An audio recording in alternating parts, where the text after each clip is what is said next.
Hello बच्चों, class 6 mathematics chapter 2 whole numbers. हमने first part complete कर लिया था। Now let us start with the second part.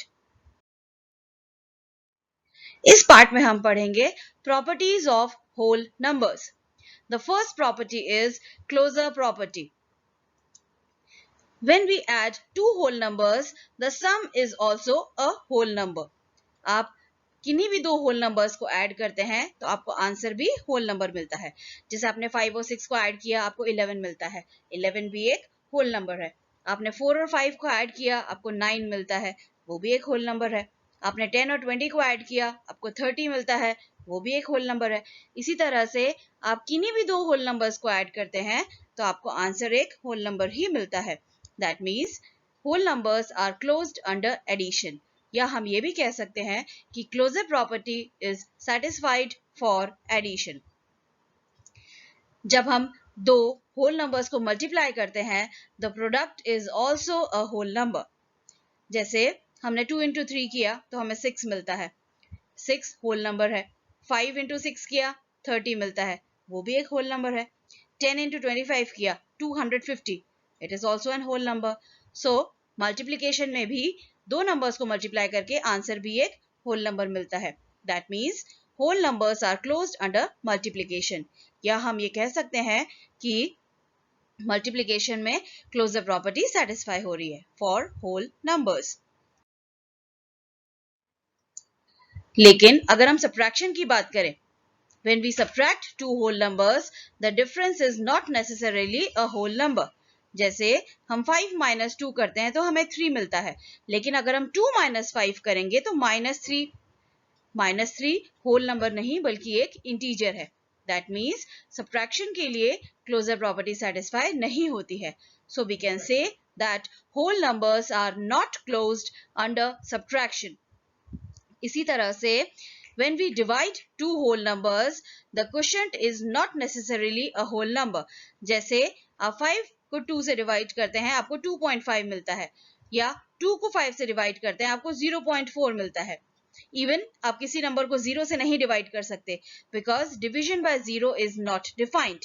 इसीलिए क्लोजर प्रॉपर्टी डिविजन के लिए भी सेटिस्फाई नहीं होती है। So we can say that whole numbers are not closed under division. That means whole numbers are closed under addition and multiplication. मतलब closure property सिर्फ addition और multiplication के लिए satisfy होती है, subtraction और division के लिए satisfy नहीं होती है। Now let us start with the second property, that is commutative property. You can add whole numbers in any order. अगर आपके पास कोई भी दो होल नंबर्स हैं a और b, तो आप चाहे a प्लस b लिखें या b प्लस a, उसका आंसर सेम ही आएगा। जैसे अगर आप 3 प्लस 4 करें या 4 प्लस 3, आंसर 7 ही आएगा। अब 5 प्लस 9 लिखो या 9 प्लस 5, आंसर 14 आएगा। 6 प्लस 10 या 10 प्लस 6, आंसर 16 ही आएगा। इसी तरह से कोई भी दो नंबर लो तो आप a प्लस b करो या b plus a, answer remains same. Similarly, अगर आप मल्टीप्लीकेशन के लिए करें, you can multiply any two whole numbers in any order. जैसे आपने कोई दो होल नंबर्स लिए a और b, तो a multiplied by b will always be equal to b multiplied by a. जैसे आपने 3 multiplied by 5 किया तो 3 5 भी 15 होता है and 5 3 भी 15.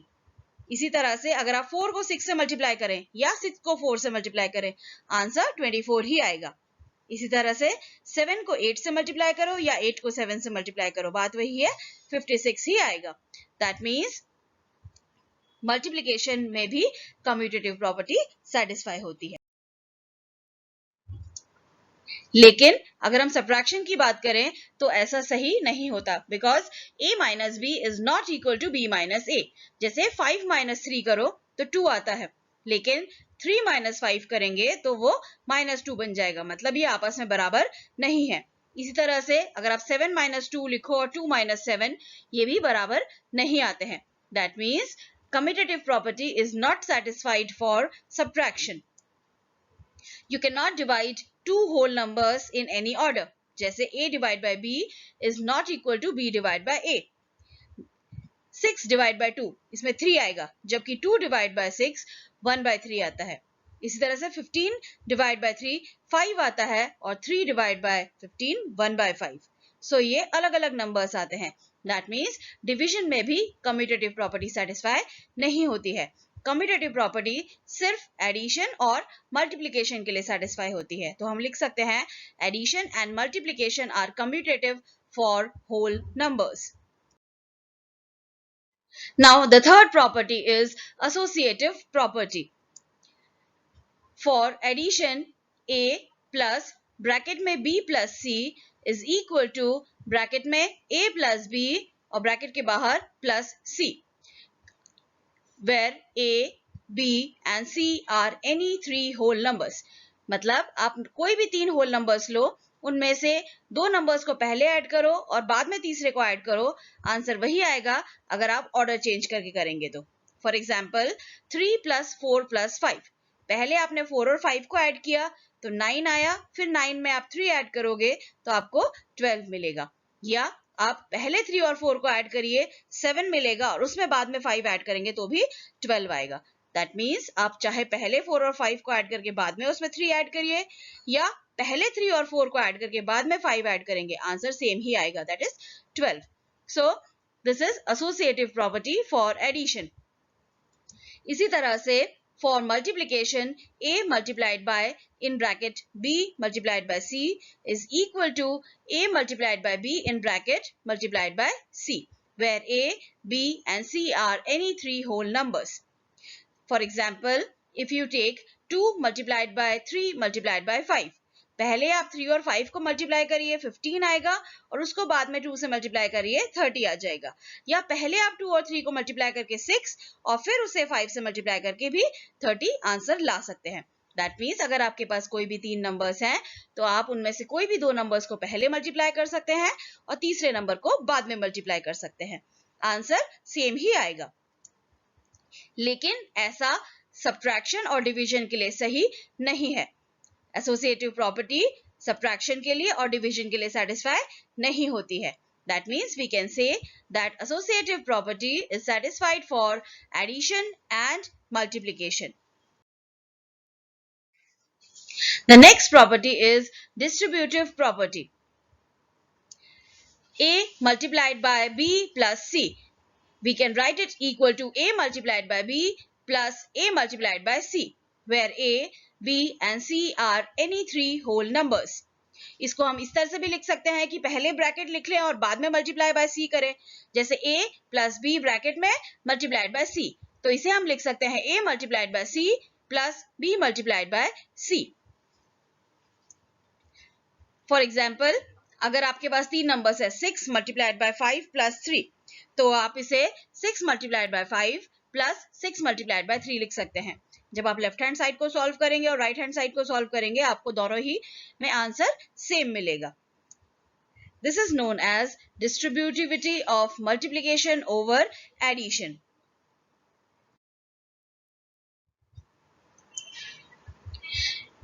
Now if 0 is added to any whole number, the sum is same whole number. जैसे आपने 4 में 0 ऐड किया तो आपको आंसर 4 मिलता है। आप किसी भी होल नंबर में 0 ऐड करिए, आपको वही होल नंबर वापस आंसर में मिल जाएगा। इसीलिए 0 is identity for addition of whole numbers. 0 को हम एडिटिव आइडेंटिटी भी कहते हैं, क्योंकि 0 ऐड करने पर नंबर चेंज नहीं होता है। If 0 is multiplied to any whole number, the product is 0. जैसे हमने 7 से 0 को मल्टीप्लाई किया, आंसर 0 आया। आप किसी भी नंबर को 0 से मल्टीप्लाई करेंगे, आंसर हमेशा 0 ही आएगा। If 1 is multiplied to any whole number, the product is the same whole number. अगर आप 1 से किसी भी नंबर को मल्टीप्लाई करते हैं तो आंसर वही नंबर आता है। जैसे आपने 5 को 1 से मल्टीप्लाई किया तो आपको 5 ही मिलता है, 7 को 1 से मल्टीप्लाई करोगे तो 7 ही मिलता है। इसीलिए 1 is the identity for multiplication of whole numbers. 1 को मल्टीप्लिकेटिव आइडेंटिटी भी कहते हैं। So these were all the properties of whole numbers.